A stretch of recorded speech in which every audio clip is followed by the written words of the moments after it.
الملائكة بالروح من أمره على من يشاء من عباده أن أنذروا أنه لا إله إلا أنا فاتقون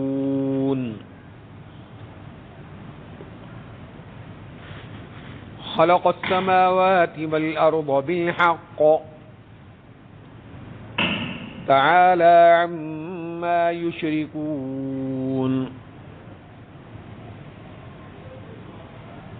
خلق الإنسان من نطفة فإذا هو خصيم مبين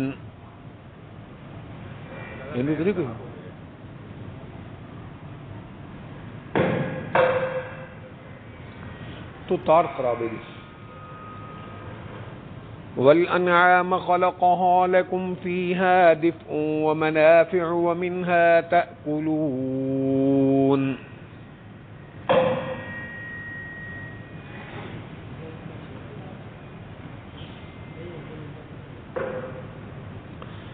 گرامی قدر معزز و مکرم سامعین حضرات،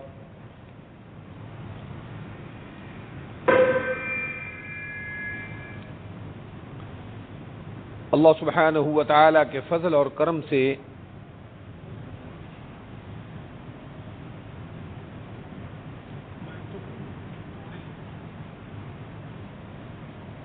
انہیں دوسرا میں ایک کلام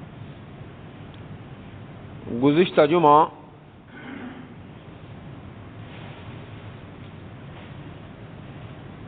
بات یہ چل رہی تھی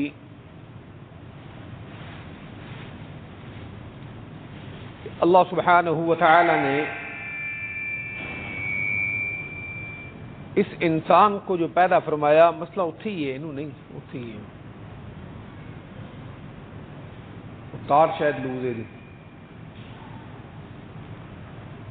اس انسان کو جو پیدا فرمایا تو اس انسان کی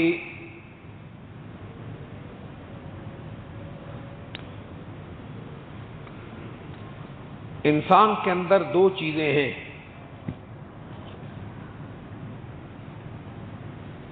ایک جسم ہے، بس چھیڑنا اور ایک روح ہے۔ اللہ سبحانہ و تعالی نے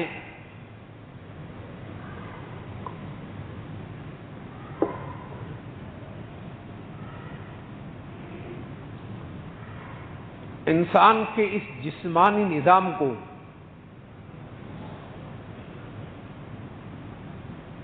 ساری کائنات سے زیادہ خوبصورت پیدا فرمایا،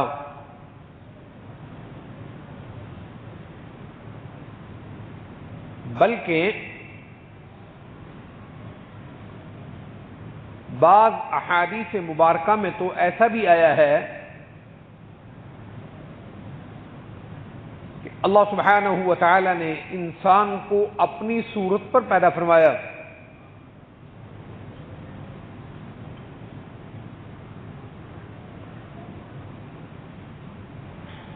اور انسان کی اہمیت کتنی ہے خود اللہ سبحانہ و تعالی کا قرآن شریف میں ارشاد ہے، خلقتہ بیدی، انسان کو میں نے اپنے ہاتھ سے بنایا۔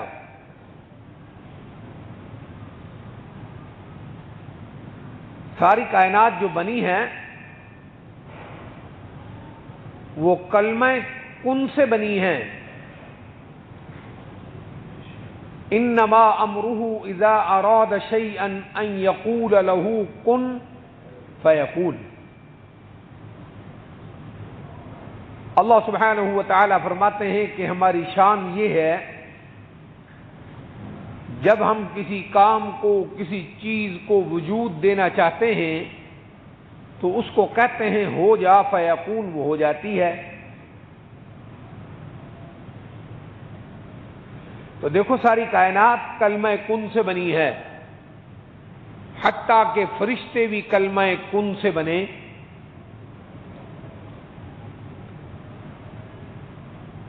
قال النبی صلی اللہ علیہ وسلم، آپ کا ارشاد مبارک ہے کہ اللہ سبحانہ و تعالی نے فرشتوں کو نور سے بنایا. فرشتوں کو نور سے بنایا اور جنات کو نار سے یعنی آگ سے بنایا. اور یہ انسان کس سے بنا ہے؟ پورے قرآن شریف میں اللہ سبحانہ و تعالی نے اس کو کھول کر بیان کر دیا کہ انسان مٹی سے بنا ہے.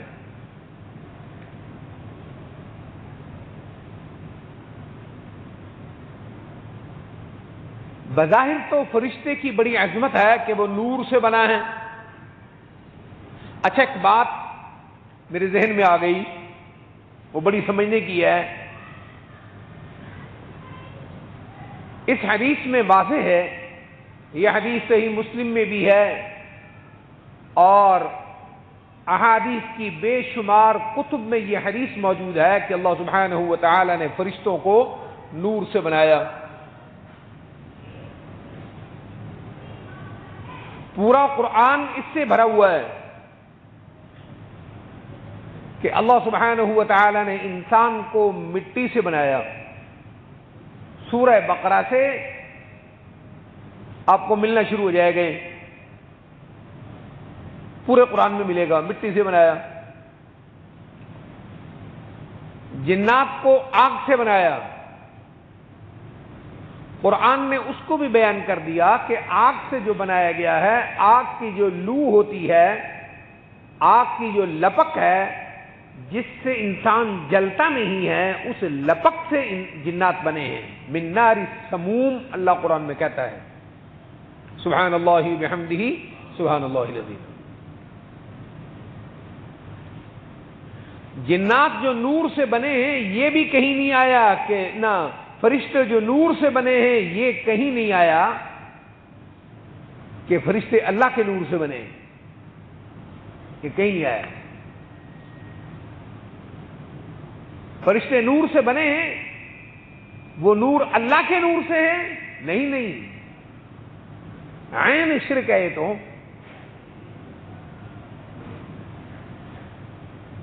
عیسائی کیا کرتے ہیں؟ وَجَعَلُوا لَهُ مِنْ عِبَادِهِ جُزْءًا، کہ انہوں نے اللہ کے لیے جز بنا دیا، حصہ بنا دیا کہ ایک چیز اللہ کے حصے سے نکلی ہے. یہ کہنا کہ کوئی چیز اللہ کے نور میں سے نکلی ہے تو اللہ کے نور کا حصہ ہو گیا. قرآن یہی تو کہتا ہے وَجَعَلُوا لَهُ مِنْ عِبَادِهِ جُزْءًا. عیسائی اس لیے کافر ہیں کہ اللہ کا حصہ مانتے ہیں.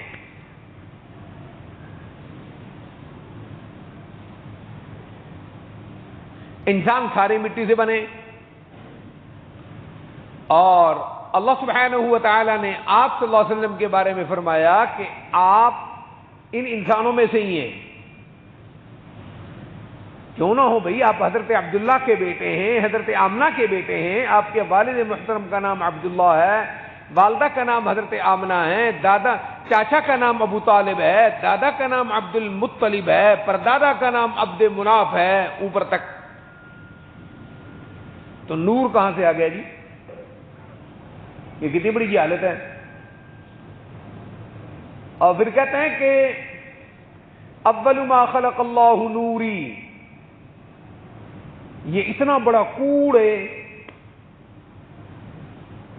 یہ جو حدیث ہے، یہ جو لوگ کہتے ہیں کہ یہ حدیث پاک ہے، اول ما خلق اللہ نوری، بس موٹی سی ایک بات یہ ہے کہ یہ رسول اللہ کا فرمان نہیں بلکہ کوڑ ہی کوڑ ہے، ذرا جھوٹ ہی جھوٹ ہے، جان کا گھڑا ہوا جھوٹ ہے.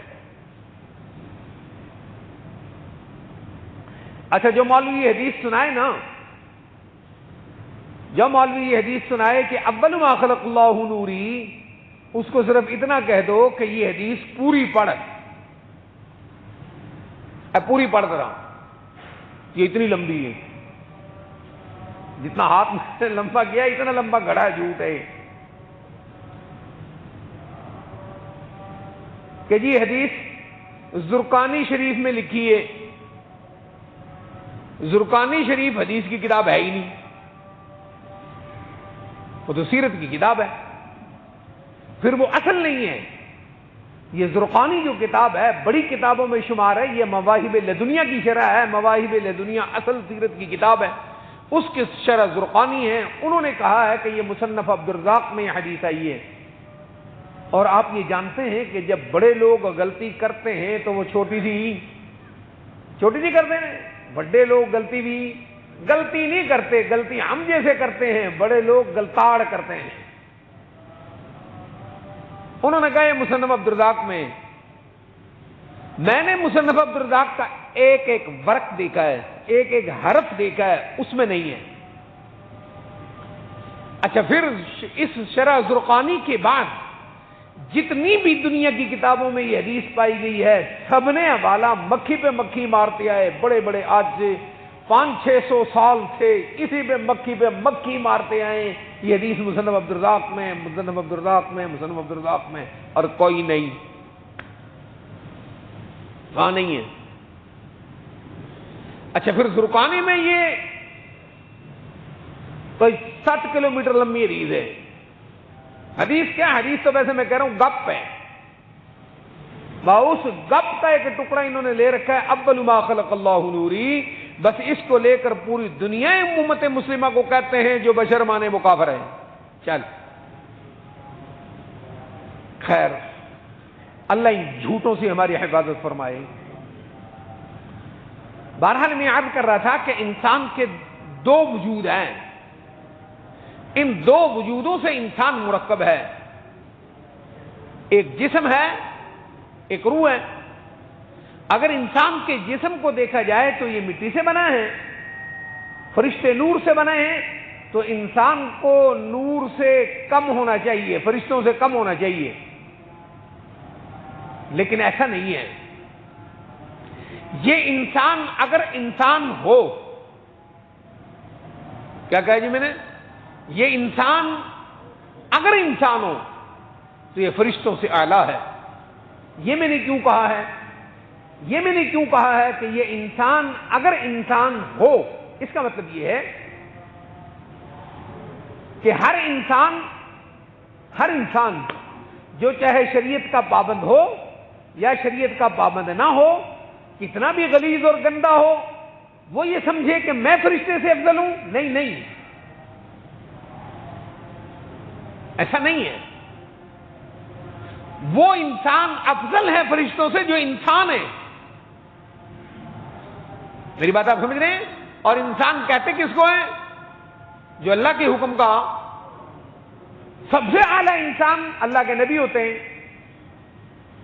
سب سے اعلیٰ انسان، اگرچہ وہ انسانوں میں سے ہوتے ہیں، انسان نبی اگرچہ نبی اور رسول انسانوں میں سے ہوتے ہیں، لیکن انسانوں میں سے ہونے کے باوجود ساری کائنات انسانی سے کیا ہوتے ہیں؟ افضل ہوتے ہیں، ہوتے انسان ہیں۔ ان کو کہتے ہیں انسان، اصل انسان۔ پھر جو ان نبیوں کے نقش قدم پر چلا آئے، جتنا نبیوں کے نقش قدم پر ہے وہ اتنا ہی انسان ہے، اور جو نبیوں کے نقش قدم پر نہیں ہے، جتنا نبیوں کے طریقہ زندگی سے وہ ہٹا ہوا ہے، اتنا ہی وہ انسانیت سے بھی ہٹا ہوا ہے۔ جو انسانیت پر ہی نہیں ہے وہ فرشتوں سے افضل کیسے ہو گیا؟ امید ہے میری بات سمجھ آ گئی۔ تو یہ کہہ دینا کہ یہ حضرت انسان فرشتہ نالوں افضل ہے، نہیں، فرشتہ نالوں افضل ہے، پر تو میں نہیں، اور تو میں نہیں، جو انسان ہے وہ افضل ہے۔ اللہ اکبر۔ میرے والد صاحب رحمۃ اللہ علیہ نے ایک بات کسی موقع پر کہی تھی کسی آدمی کو، مجھے وہ بڑی یاد ہے۔ ابا جی نے فرمایا تھا، ابا جی نے کہا تھا کہ کسی بات پر کسی کو کہا تھا کہ اصل بات بھائی یہ ہے، نہ تو انسان ہے نہ ہم ہی انسان ہیں۔ یہ ابا جی نے کہا تھا کہ نہ تو انسان ہے اور نہ ہم انسان ہیں، فرق یہ ہے کہ ہم نے انسان دیکھے ہیں، تو نے انسان دیکھے بھی نہیں ہیں۔ فرق یہ ہے کہ ہم نے انسان دیکھے ہیں اور تم نے انسان دیکھے بھی نہیں ہیں. ہمیں اس وقت مجھے بچپن تھا نہیں سمجھ آئی, اب سمجھ آتی ہے کہ واقعی انسان ہونا بہت بڑی چیز ہے. جو انسان ہے وہ فرشتوں سے افضل ہے, اور جس انسان میں انسانیت نام کی چیز ہی نہیں ہے وہ فرشتوں سے افضل نہیں. اس کے لیے قرآن یہ کہتا ہے لَقَدْ خَلَقْنَا الْإِنسَانَ فِي أَحْسَنِ تَقْوِيمٍ. انسان ساری کائنات سے خوبصورت ہے. کہتا ہے نا قرآن اللہ اکبر وَالتِّينِ وَالزَّيْتُونِ وَطُورِ سِينِينَ وَهَذَا الْبَلَدِ الْأَمِينِ لَقَدْ خَلَقْنَا الْإِنسَانَ فِي أَحْسَنِ تَقْوِيمٍ. انسان کے لیے قرآن نے یہ کہا ہے. آگے کیا کہتا ہے ثُمَّ رَدَدْنَاهُ أَسْفَلَ سبحان اللہ ثُمَّ رَدَدْنَاهُ أَسْفَلَ سَافِلِينَ. پھر کیا کہتا ہے ثُمَّ رَدَدْنَاهُ أَسْفَلَ سَافِلِينَ. اگر یہ انسان کے اندر احسن تقویم نہ رہے تو یہ اسفل السافلین ہے. سارے نیچے جتنی بھی مخلوق ہے سب سے نیچا ہے, سب سے گندا ہے. اولئک کالانعام بل هم اضل. جانور ہی نہیں ہے بلکہ جانور سے بھی کیا ہے بدتر ہے. ہاں اگر اس میں انسانیت آ جائے الا الذين امنوا وعملوا الصالحات فلهم اجر غير ممنون. یہ جو انسان اسفل السافلین میں چلا گیا ہے اس کو احسن تقویم کے لیے آمنوا وعملوا الصالحات کیا چاہیے؟ ایک ایمان چاہیے اور ایک اعمال صالحہ چاہیے. تو اسے بھی سمجھ آ گئی بات. ایسا نہیں ہے کہ ہر انسان فرشتے سے کیا ہو گیا ہے افضل لوگ, ایسا نہیں ہے. کیسے ہو سکتا ہے؟ فرشتوں کے بارے میں اللہ سبحانہ و تعالی فرماتے ہیں لا يعصون اللہ ما امرهم ويفعلون ما يؤمرون. فرشتے آنکھ جھپکنے کے برابر بھی اللہ کی نافرمانی نہیں کرتے. اور وَيَفْعَلُونَ مَا يُؤْمَرُونَ. فرشتوں کا زندگی کا خلاصہ یہ ہے جو ان کو حکم ہوتا ہے وہی کرتے ہیں. ایک طرف ایسا فرشتہ ہے اور ایک طرف ایسا انسان ہے جو پورے ہی شیطان کا پیروکار ہے. یہ فرشتوں سے کیسے افضل ہو گیا؟ تو میں عرض کر رہا تھا انسان کے دو جسم ہیں, دو وجود ہیں, ایک جسم ہے اور ایک روح ہے. اپنے جسم میں ساری کائنات سے نیچے ہے. آپ اوپر ہیں, جنات اس سے پیدا ہوئے, نور اس سے اوپر ہے, فرشتے اس سے پیدا ہوئے, اور مٹی سب سے نیچے ہے, انسان اس سے پیدا ہوا. ہاں اپنی روحانیت کے اعتبار سے یہ ساری کائنات سے اونچا ہے, ہر مخلوق سے اونچا ہے, ہر مخلوق سے اونچا ہے. پھر اصل انسان کو اللہ سبحانہ و تعالی نے کرامت بخشی, عزت بخشی. اصل انسان کو, اصل میں انسان کیا ہے؟ اصل میں انسان ہی ہے, آدم کی اولاد ہے. اللہ سبحانہ و تعالی نے اس کے لیے فیصلہ کیا کہ یہ ساری کائنات سے اشرف رہے گا, اس کو عزت بخشی جائے گی. اللہ سبحانہ و تعالی نے اس کی چیز کا ارادہ فرمایا, چاہے وہ کافر ہے چاہے وہ مسلم ہے, اس کو اصل کرامت بخشی اللہ نے. وَلَقَدْ كَرَّمْنَا بَنِي آدَمَ. بنو آدم کو, اولاد ان آدم کو, انسانیت کو ہم نے تکریم بخشی ہے. کس اعتبار سے تکریم بخشی ہے؟ آگے قرآن خود کہتا ہے وَحَمَلْنَاهُمْ فِي الْبَرِّ وَالْبَحْرِ وَرَزَقْنَاهُمْ مِنَ الطَّيِّبَاتِ وَفَضَّلْنَاهُمْ عَلَى كَثِيرٍ مِّمَّنْ خَلَقْنَا تَفْضِيلًا. ساری کائنات اس کے لیے مسخر ہے. خشکی اور سمندروں میں اس کی سواریاں دوڑتی ہیں. یہ سوار ہے, ساری کائنات سواری ہے. خوراک ہر جاندار چیز کھاتی ہے, انسان کو جو اس خوراک کا عمدہ جز ہے وہ انسان کو ملتا ہے. اب انسان نے اس کرامت کو باقی کیسے رکھنا ہے؟ باقی کیسے رکھنا ہے؟ کرامت کی بقا کے لیے اس روح کی ترقی ہے. روح میں زندگی ہو پھر وہ باقی ہے، پھر کرامت باقی ہے. اور روح کی زندگی کیا ہے؟ روح اور جسم دونوں علیحدہ علیحدہ چیزیں ہیں. جسم نیچے سے آیا ہے اور اس کی ساری غذا بھی کہاں سے پیدا ہوتی ہے بھائی؟ سارا قرآن کہتا ہے نیچے سے پیدا ہوتی ہے، مٹی سے پیدا ہوتی ہے، مٹی سے آیا ہے. یہ جسم مٹی سے آیا ہے، اس کی غذا بھی کہاں سے آئے گی؟ مٹی سے آئے گی. روح کہاں سے آئی ہے؟ اوپر سے آئی ہے. روح اوپر سے آئی ہے. یسألونک عن الروح، آپ سے پوچھتے ہیں روح کیا ہے؟ آپ فرما دیجئے قل الروح من امر ربی، روح میرے رب کا امر ہے. تو اللہ کا امر اوپر سے آیا ہے نا، تو اس روح کی غذا بھی کہاں سے آئی ہے؟ اوپر سے آئی ہے. جو اس روح کو اس کی غذا دیتا ہے اس نے کرامت کو باقی رکھا ہے. جو اس روح کو یہ غذا نہیں دیتا اس نے اپنی کرامت کو کیا کر دیا ہے؟ اس نے ضائع کر دیا ہے. روح کی کرامت کیسے ضائع ہوتی ہے؟ تو اصل تکریم روح کی ہے، جسم کی نہیں ہے. کیونکہ جسم کو فنا ہے، روح کو فنا نہیں ہے. موت کس چیز کا نام ہے؟ جسم کے ختم ہونے کا نام، جسم کی حرکت کے ختم ہو جانے کا نام ہے. جب اس جسم کی حرکت کے ختم ہونے کا وقت آتا ہے اس کے اندر سے روح کو نکال لیا جاتا ہے. جب وہ نکلتی ہے تو یہ ختم ہو جاتا ہے. اللہ اکبر. پھر روح کیسے نکلتی ہے اس کے جسم سے؟ جیسے جیسے اس نے جسم کو سنبھالا ہے ویسے نکلتی ہے. ہاں ویسے نکلتی ہے جی. گندگی کے اندر مکھی پھنس جائے تو وہ کیسے نکلتی ہے؟ زندہ ہی نکل آنے کہ مر کے نکلتی ہے؟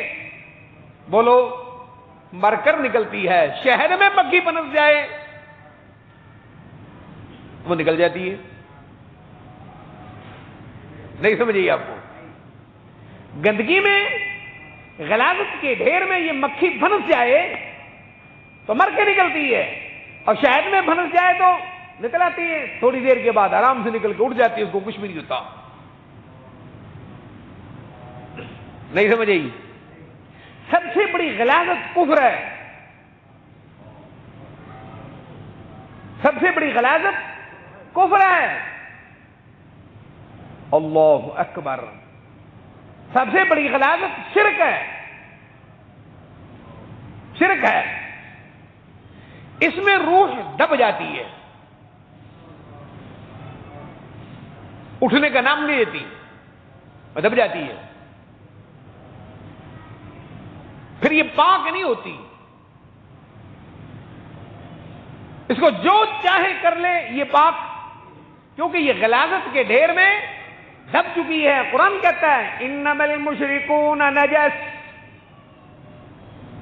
یا ایھا الذین آمنوا انما المشرکون نجس فلا يقربوا المسجد الحرام بعد عامهم هذا. اللہ کہتا ہے قرآن میں یہ جتنے بھی کافر ہیں، یہ جتنے بھی شرک کرنے والے ہیں، یہ سب کے سب کیا ہیں؟ یہ نجس ہیں. نجس، نجس نہیں کہا، جیم کے زیر سے نہیں کہا، جیم کے زبر سے کہا ہے. نجس جیم کے زیر سے نہیں کہا، جیم کے زبر سے کہا ہے. اگر یہ زیر سے ہو تو اس کا مطلب یہ کہ پاک ہونے کی کوئی صورت باقی ہے. نجس جیم کے زیر کے ساتھ اس کا مطلب یہ ہے کپڑے کو پیشاب لگ گیا، پانی سے دھل جائے گا، پاک ہو جائے گا. جسم کو، پیر کو گندگی لگ گئی، یہ نجس ہے. پیر، کپڑا نجس ہے، یہ دھونے سے پاک ہو جائے گا. اللہ اکبر. اور نجس اس غلاظت کو کہتے ہیں. غلاظت، خود غلاظت وہ نجس ہے. جو غلاظت ہے اس غلاظت کو اگر کوئی پاک کرنا چاہے تو وہ کیسے کرے گا پاک جی؟ گوبر کو، انسانی غلاظت کو اگر کوئی آدمی پاک کرنا چاہے، وہ جس پاک کرنے والی چیز میں ڈلے گا پاک ہونے کے لیے، وہ بھی کیا ہو جائے گا؟ وہ بھی ناپاک ہو جائے گا۔ ایسی ہے، گوبر کو دھونے کے لیے آپ بالٹی میں ڈالتے ہیں، بالٹی میں نہیں، آپ اس کو دریا میں ڈال دیتے ہیں۔ گوبر کو دھونے کے لیے آپ نہر میں ڈال دیں، جتنے مرضی بڑے وسیع پانی میں ڈال دیں، وہ پاک نہیں ہوگا، بلکہ جتنے پانی میں ڈلتا جائے گا پانی ناپاک ہوتا جائے گا۔ اللہ اکبر۔ کفر، شرک، یہ ایسی گندگی ہے۔ اچھا کفر ہے کس چیز کا نام بھائی؟ اللہ سبحانہ و تعالیٰ کی اصل نافرمانی کا نام کفر ہے۔ اصل گناہ کا نام کیا ہے؟ کفر ہے۔ تو جیسے وہ کفر ہے، اللہ اور اس کے رسول کا کفر کرنا یہ کفر ہے، یہ جو معصیت اور گناہ ہے، اللہ کے احکامات کو توڑنا، یہ اسی کفر کا حصہ ہے، یہ کفر کا حصہ ہے۔ کفر تو نہیں ہے لیکن کفر کا حصہ ہے۔ اللہ کے احکامات کو توڑنا یہ شرک کا حصہ ہے۔ دیکھو قرآن کہتا ہے، اللہ اکبر، نماز بڑا عمل ہے نا، اللہ کہتا ہے قرآن میں، منیبین الیہ، قرآن میں اللہ کہتا ہے منیبین الیہ واتقوہ واقیموا الصلاۃ ولا تکونوا من المشرکین۔ یہ قرآن کہہ رہا ہے، اللہ اکبر، منیبین الیہ، دل بھی اللہ سے جوڑ کر رکھو، دل بھی انابت الی اللہ، منیبین الیہ، دل کو بھی صرف کس سے جوڑو؟ کفر کی فہرست سے نکلو، منیبین کا معنی ہے، اور شرک کی فہرست سے نکلو۔ دنیا کے تمام مذاہب کا دل کہیں نہ کہیں جڑا ہے۔ عیسائی ہیں تو اللہ کے نبی حضرت عیسیٰ کے ساتھ سب کچھ انہوں نے جوڑ لیا ہے، یہودی ہیں تو انہوں نے کسی کے ساتھ جوڑ لیا ہے، مشرک ہے تو بتوں کے ساتھ جوڑ لیا ہے، ہندو ہے تو انہوں نے دیوتاؤں کے ساتھ جوڑ لیا ہے، اور کسی نے آنکھ کے ساتھ جوڑ لیا ہے، کسی نے کسی کے ساتھ جوڑ لیا ہے۔ اسلام کا خلاصہ یہ ہے کہ منیبین الیہ، اپنی ہر چیز کو اللہ سے جوڑنا، یہ اسلام کا خلاصہ ہے۔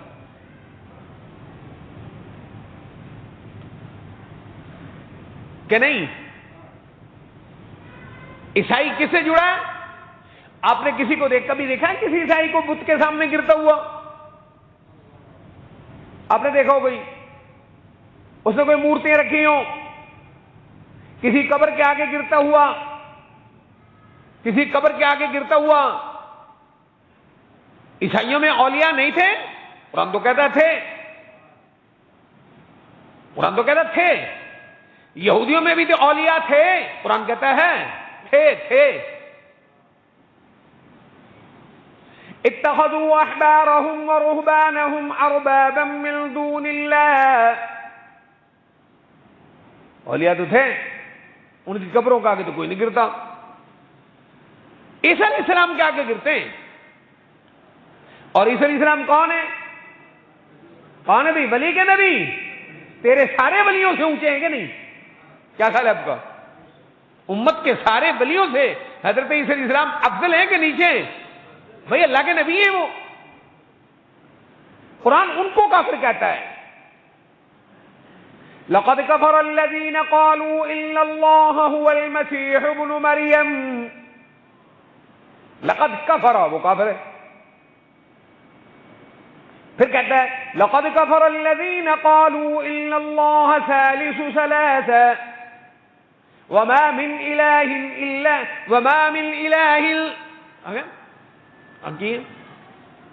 واحد الا واحد او كما قال الله سبحانه وتعالى۔ یہ کافر ہے، قرآن کہتا ہے۔ عیسیٰ علیہ السلام کے جھکنے کے باوجود ان نبی کے سامنے جھکنے سے اللہ کہتا ہے ایک کافر ہیں، تو پھر ایک کے سامنے نہیں جھکتا، تو ان کے سامنے جھکتا ہے جن کو جانتا تک نہیں، ان کے سامنے جھکتا ہے۔ شیخ عبد القادر جیلانی رحمت اللہ علیہ سے تیرا کیا رشتہ ہے؟ سید علی حجویری سے تیرا کیا رشتہ ہے؟ بلے شاہ کو تم میں سے کون جانتا ہے؟ مشرکین مکہ کیا کرتے تھے؟ وَيَجْعَلُونَ لِمَا لَا يَعْلَمُونَ نَصِيبًا مِّمَّا رَزَقْنَاهُمْ وَيَجْعَلُونَ لِمَا لَا يَعْلَمُونَ نَصِيبًا مِّمَّا رَزَقْنَاهُمْ ان کو جو رزق ہم نے دیا تھا، ان کو جو رزق، جو جانور، جو مال، جو بھیڑیں، جو دمبے، جو چھتریں، جو بھینسیں، جو دودھ، جو کھانا پینا، چھوٹا یا بڑا، جو بھی کچھ ہم نے ان کو دیے تھا، وَيَجْعَلُونَ لِمَا لَا يَعْلَمُونَ نَصِيبًا جن کو جانتے تک نہیں تھے ہمارے دیے ہوئے رزق میں سے ان کا حصہ نکالتے تھے۔ یہ کون کہہ رہا ہے؟ قرآن میں کہہ رہا ہے اللہ، وَيَجْعَلُونَ لِمَا لَا يَعْلَمُونَ جن کو جانتے تک نہیں تھے ان کا حصہ نکالتے تھے، یہ فلاں بابے کا تو یہ فلاں کا ہے، یہ ابراہیم علیہ السلام کا تو یہ اسماعیل السلام کا تو یہ حضرت ہاجرہ کا ہے۔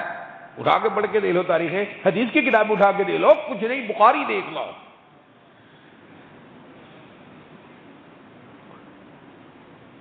اور تیرا تو پھر حضرت داتا صاحب رحمۃ اللہ علیہ سے بہت بڑا رشتہ جو ساری دے کے تو وہاں لے کے جا رہا ہے۔ تیرے تو چاچا لگتے ہیں، تو جاننا ہے، یہ تیرے تائے لگتے ہیں، تو جانتا ہے ان کو۔ تو اسلام یہی تو کہہ رہا ہے، منیبین الیہ، اے امت محمد صلی اللہ علیہ وسلم، اس وقت جن دنیا میں جتنے مذاہب کے لوگ پائے جاتے ہیں ان میں اور تجھ میں ایک فرق ہے، تو منیبین الیہ ہے اور وہ منیبین الیہ نہیں ہے۔ وہ کہیں نہ کہیں ان کا دل، ان کی نگاہ، ان کی آنکھیں کہیں نہ کہیں جھکی ہوئی ہے۔ تیرے نبی نے تو تجھے یہ کہا ہے کہ سب کچھ کس کے آگے جھکنا ہے؟ اللہ کے آگے۔ یہ ہے منیبین الیہ، اسی کو اسلام کہتے ہیں۔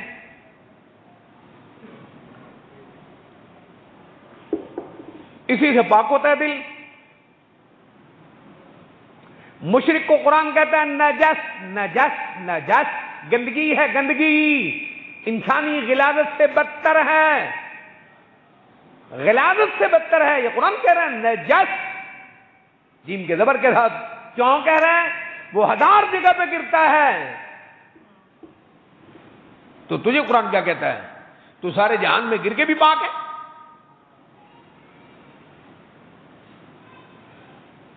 ہاں، انما يريد الله ليذهب عنكم الرجس اهل البيت ويطهركم تطهيرا۔ پیغمبر کے گھر والوں، اللہ نے تم سے گندگی کو دور کیا، تمہیں پاک کیا، صلی اللہ علیہ وسلم۔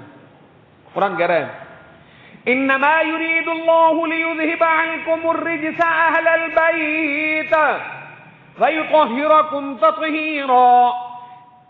پیغمبر کے گھر والوں صلی اللہ علیہ وسلم، اللہ تم سے گندگی اور رجس کو اللہ نے دور کر دیا، وَيُطَهِّرَكُمْ تَطْهِيرًا، اور اللہ نے تمہیں کیا کر دیا؟ پاک کر دیا۔ ازواج مطہرات کو بھی قرآن سورہ احزاب میں کہتا ہے اللہ نے تمہیں کیا کر دیا؟ پاک کر دیا۔ کیسے پاک کر دیا؟ اللہ جو کہتا ہے میں نے تمہیں پاک کر دیا، صحابہ کو اللہ کہتا ہے تمہیں پاک کر دیا، اور صحابہ کو قرآن کہتا ہے یعلمہم الکتاب والحکمت ویزکیہم، ان کو کیا کر دیا؟ پاک کر دیا۔ تو آپ کا کیا خیال ہے؟ ان کے کپڑوں کو، ان کے جسم کو گوبر لگا رہتا تھا جسے اللہ نے پاک کر دیا؟ وہ نہاتے نہیں تھے؟ وہ استنجا نہیں کرتے تھے؟ کرتے تھے بھائی۔ مشرکین مکہ استنجا کرتے تھے، مشرکین مکہ وضو کرتے تھے، مشرکین مکہ نماز پڑھتے تھے، مشرکین مکہ حج کرتے تھے، مشرکین مکہ عمرہ کرتے تھے، سارا قرآن و حدیث بھرائی سے۔ لیکن اللہ پھر بھی کہتا ہے کہ وہ کیا ہیں؟ ناپاک ہیں۔ صحابہ کو کہتا ہے تمہیں پاک کر دیا۔ أَلَمْ تَرَ إِلَى الَّذِينَ يُزَكُّونَ أَنفُسَهُمْ بَلِ اللَّهُ يُزَكِّي مَن يَشَاءُ۔ اللہ پاک کرتا ہے۔ اللہ کیا کرتا ہے؟ پاک کرتا ہے۔ سارے صحابہ کو پاک کیا۔ آپ کیا سمجھتے ہیں ان کے جسموں کو گندگی لگی ہوئی تھی؟ نہیں نہیں، دل کو گندگی لگی تھی، وہ گندگیاں دل کو لگی ہوئی تھی۔ اسلام نے اس گندگی کو دھو دیا، وہ دل کی گندگی یہ نہیں تھی کہ دل کو گو لگا ہوا تھا، گوبر لگا ہوا تھا، لید لگی ہوئی تھی، دل کو ان چیزوں میں سے کچھ بھی نہیں لگا ہوا تھا، دل کو ایک ہی چیز لگی تھی، اپنی مصیبت کے وقت اللہ کے سوا نظر کہیں اور جاتی تھی، اور خوشی اور نعمت ملتے وقت شکرانے کے لیے نظر کہیں اور جاتی تھی۔ اسلام نے پاکی یہ دی، مصیبت آئے تو پھر بھی دل ادھر، خوشی آئے تو شکرانہ بھی ادھر۔ اسلام نے کہا اب تم پاک ہو گئے۔ اسلام نے یہ پاکی دی ہے، اس کو کہتا ہے قرآن یزکیہم۔ کیا خیال ہے؟ ایسے ہی تھا؟ اللہ اکبر، ایسے ہی تھا۔ قرآن ان کو پاک کیا۔ پھر وہ کیسے پاک ہوئے؟ پھر خیر بہرحال بات لمبی ہو جائے گی۔ منیبین الیہ، اور جسم کے اعتبار سے انسان ساری مخلوق سے نیچے ہے، اللہ نے پھر اس کو ساری کائنات سے اونچا رکھا ہے، اس کو تکریم بخشی ہے۔ وَلَقَدْ كَرَّمْنَا بَنِي آدَمَ، آدم کی اولاد تمہیں عظمت بخشی ہے، عزت بخشی ہے میں نے، عزت۔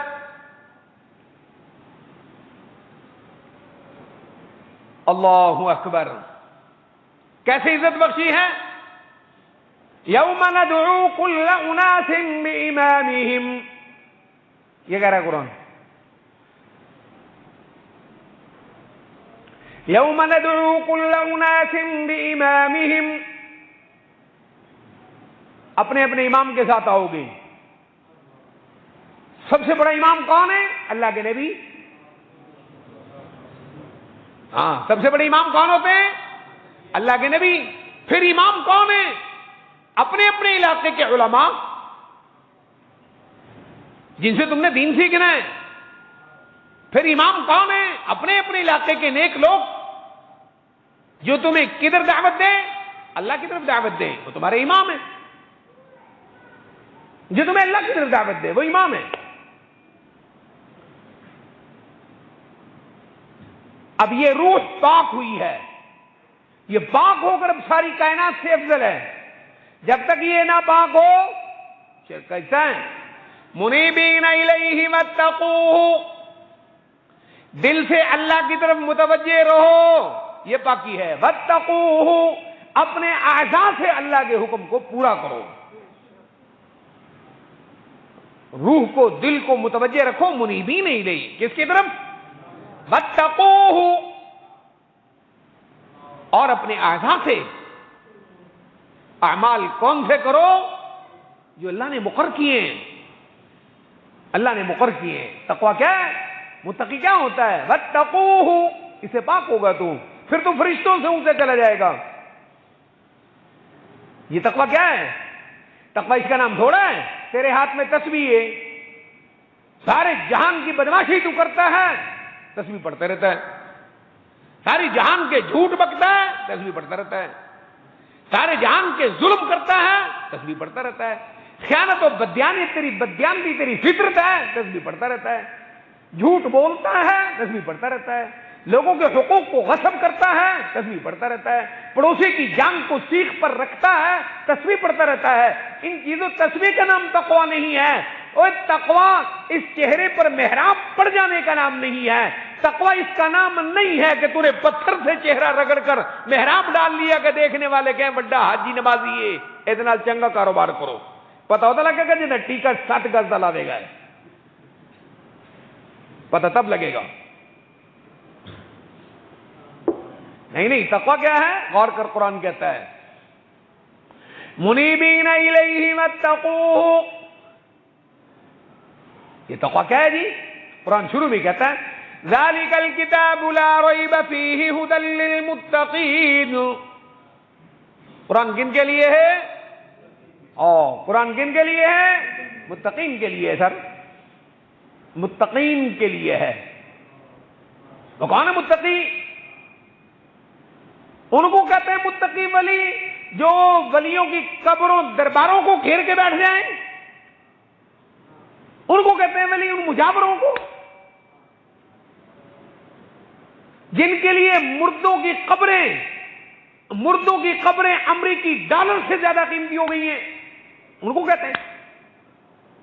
اگر یہ قبریں اتنی مہنگی تھی تو رسول اللہ کے بعد ان کے اہل بیت میں غربت کیوں تھی؟ رسول اللہ کی قبر تو ساری کائنات سے اونچی تھی، انہوں نے کیوں نہ کما لیا صلی اللہ علیہ وسلم؟ اور تم جو قبروں کے نام جاگیریں وقف کرتے ہو، یہ جاگیریں جو تو قبروں کے نام تم وقف کرتے ہو، زمین وقف، فلاں وقف، قبروں کے مجاوروں کے اولیاء کی قبروں کے نام پر مربع وقف ہے، اور کسی صحابی نے محمد مصطفیٰ کی قبر کو 1 انچ زمین نہ دی صلی اللہ علیہ وسلم۔ کسی مائی کے لال کے پاس اس کی جرت تو وہ بڑے بات کرے وہ، کیا آپ کسی صحابی نے پیارے نبی کی قبر پہ یہ وقت کیا تھا اللہم صلی علی محمد وعلی آل محمد؟ ہے کسی مائی کے لال میں یہ جرت جو یہ بتائے کہ رسول اللہ کی قبر پر فلاں صحابی دیگ لے کر آیا تھا؟ ہے کسی مائی کے لال میں جرت تو لائے وہ؟ لائے تو نہیں نا، وہ اسلام میں سے لائے نا۔ ہندوؤں کی ستیارتھ پرکاش سے نہ لائے، یہ ہندوؤں کی کتاب ہے ستیارتھ پرکاش، اس میں لکھا ہے سارا۔ ہندو روٹی پر بھی پڑھتے تھے، فلاں پر بھی پڑھتے تھے، سارا کچھ بکواس کٹھا کر کے دیگوں پر، کھانوں پر، روٹیوں پر پڑھتے تھے، وہیں سے تم نے لے کے ختم شروع کر دیا۔ وہ یاق پڑھتا تھا تو قرآن پڑھتا ہے، فرق کیا ہوا؟ اللہ ہمیں ہدایت عطا فرمائے۔ یہ قبریں کیش کرانے کا نام اسلام نہیں ہے۔ اے جی ایسی حکومت ہے، حکومت جاہلوں کی ہے، ان کو اسلام سے کوئی تعلق نہیں ہے، ان کو نوٹ سے تعلق ہے۔ وہ کہتے ہیں کہ فلاں قبر دا خطیب ہے، اس قبر کے خطیب کو قرآن نظر نہیں آتا، اس کو قرآن میں کچھ نہیں ملتا۔ اس کو نہیں ملتا قرآن میں۔ مجھے دو نا ایک جمعہ بلے شاہ کی مسجد میں نے ایک جمعہ داتا صاحب کی مسجد ہے۔ اللہ اکبر، یہ نہیں تقویٰ۔ تقویٰ کیا ہے؟ ذالک الکتاب لا ریب فیہ ھدی للمتقین۔ روح پاک ہے گی تیری، کیا پاک ہوگی؟ روح پاک ہوگی۔ الذین یؤمنون بالغیب، روح تیری سے پاک ہوگی۔ تو نے دیکھا کچھ نہیں، تو نے دیکھا کچھ نہیں، نہ تو نے جنت دیکھی مگر تو جنت کو مانگتا ہے، اور تو نے جہنم نہیں دیکھی مگر تو جہنم کو مانگتا ہے، اور تو نے جہنم کے سانپ نہیں دیکھے، اور تو نے قبر میں سانپ نہیں دیکھے۔ قبر کو کھول کر دیکھ، اس میں مٹی اور مردے کے ذرات کے سوا کچھ نہیں نکلے گا، لیکن تو پھر بھی خوف زدہ ہو کر ہر نماز میں کہتا ہے اللہ مجھے عذاب قبر سے محفوظ فرما، اس لیے کہتا ہے کہ تیرے اور میرے اور نبیوں کے امام نے کہا ہے۔ تیری آنکھ جھوٹی ہو سکتی ہے، محمد مصطفیٰ کی جو زبان سے نکلا ہے وہ تیری آنکھ سے دیکھی ہوئی حقیقت سے بڑی حقیقت ہے۔ یہ ہے الذین یؤمنون بالغیب۔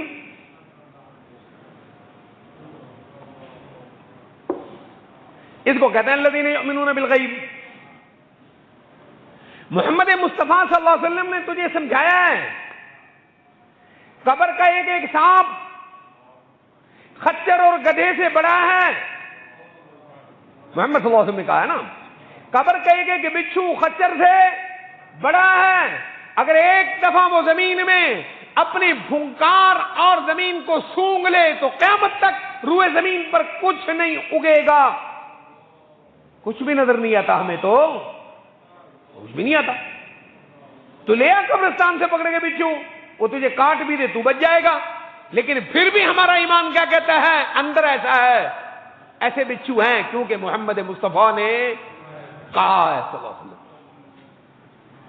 یہ جتنا جتنا تیرا یقین پکا ہے تو اتنا اتنا بڑا ولی ہے، اتنا بڑا ولی ہے۔ اگر تیرا محمد مصطفیٰ کی بات پر یقین نہیں تو پھر تو ولی نہیں ہو سکتا، چاہے ٹکرا مار، نمازیں پڑھ، پا میں روزے رکھ۔ صلی اللہ علیہ وعلی آلہ وصحبہ وبارک وسلم۔ قادیانی کیا کرتے ہیں؟ مرزائی، ان کو یقین ہے کہ نہیں اللہ کے نبی پر؟ نمازیں پڑھتے ہیں نا، روزے بھی رکھتے ہیں، حج بھی کرتے ہیں، زکات بھی کرتے ہیں، اور وہ ناپاک گندے اخلاق میٹھی میٹھی باتیں تجھ سے بھی زیادہ کرتے ہیں، اور نہیں دیتے نو کڑی بھی دین نو تیار نے، جی بھی تن دے دیں گے۔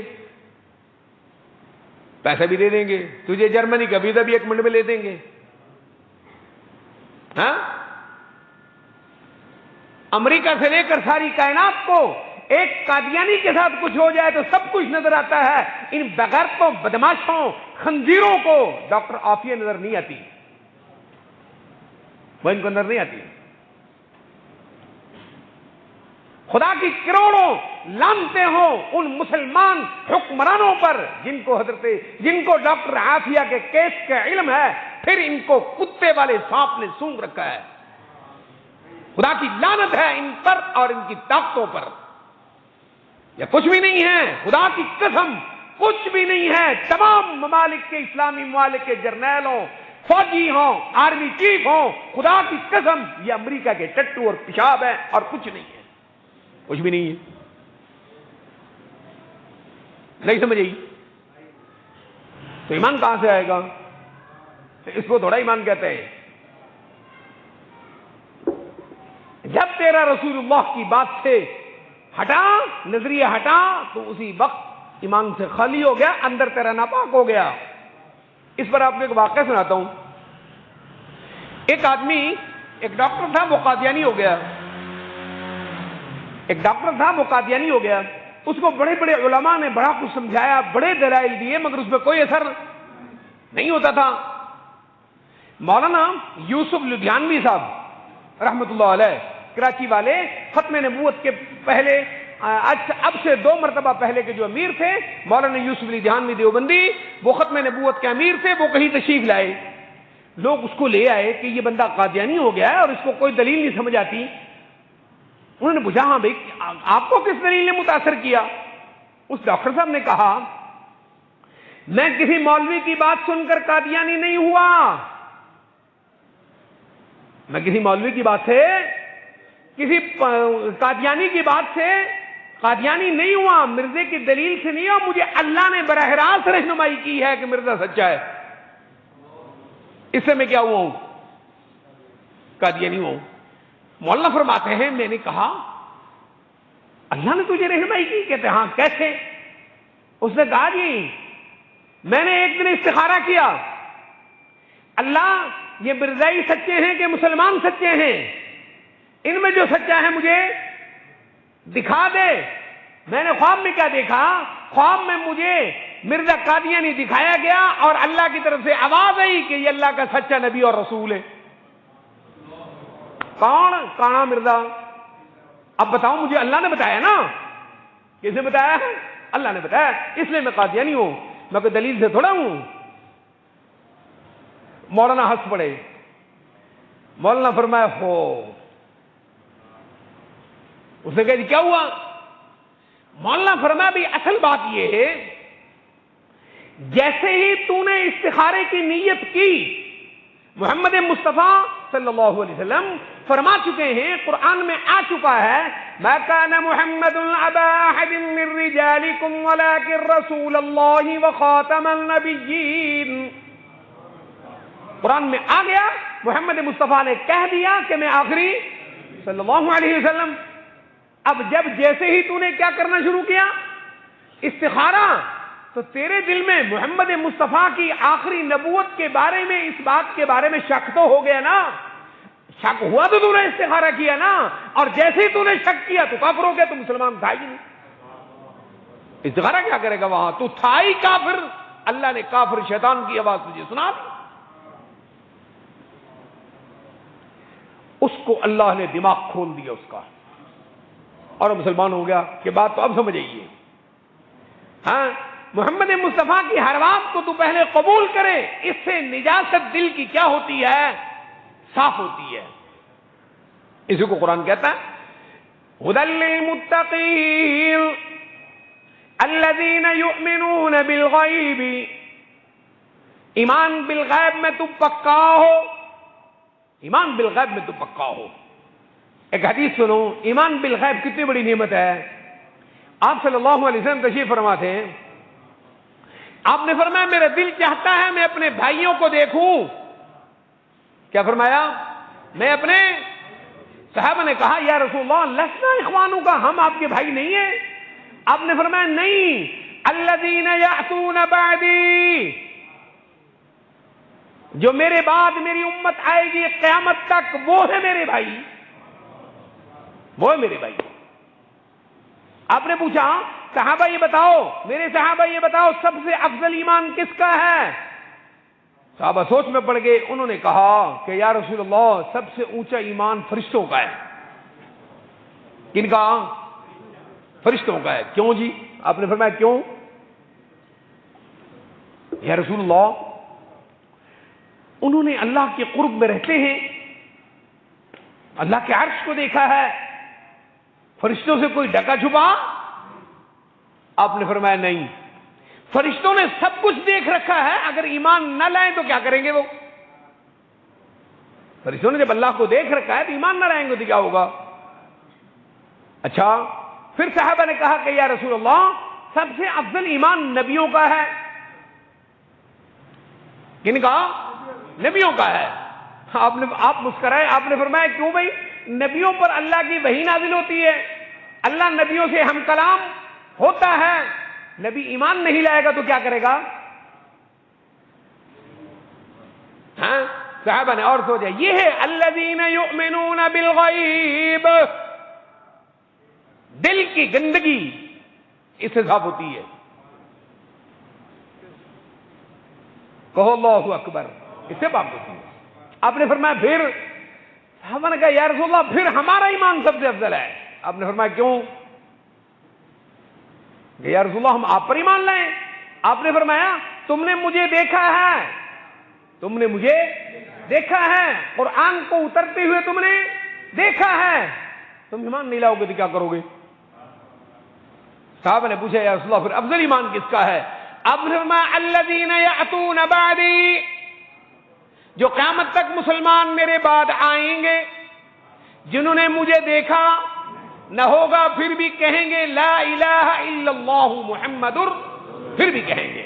آپ نے فرمایا طوبی لمن رآنی وآمن بی، ایک مرتبہ مبارک ہے اس شخص کے لیے جس نے مجھے دیکھا اور مجھ پر کیا لایا؟ ایمان لایا۔ طوبی 7 مرتبہ مبارک ہے، کیا فرمایا؟ 7 مرتبہ مبارک ہے اس شخص کے لیے جس نے مجھے دیکھا نہیں مگر مجھ پر ایمان لایا۔ وہ کون ہے؟ آپ، وہ آپ ہیں۔ قرآن اسی کو کہتا ہے الذین یؤمنون بالغیب۔ آگے کیا کہتا ہے قرآن؟ الذین یؤمنون بالغیب ویقیمون الصلاۃ، کیا کرے؟ ویقیمون الصلاۃ ومما رزقناہم ينفقون والذین یؤمنون بما انزل الیک وما انزل من قبلک وبالآخرۃ ہم یوقنون۔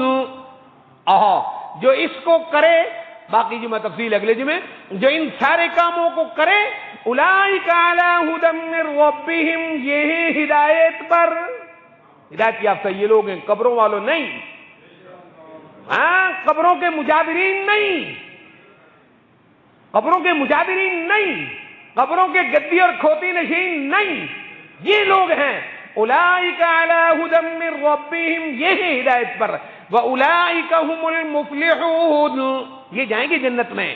وصلی اللہ علیہ وعلی آلہ واصحابہ وبارک وسلم۔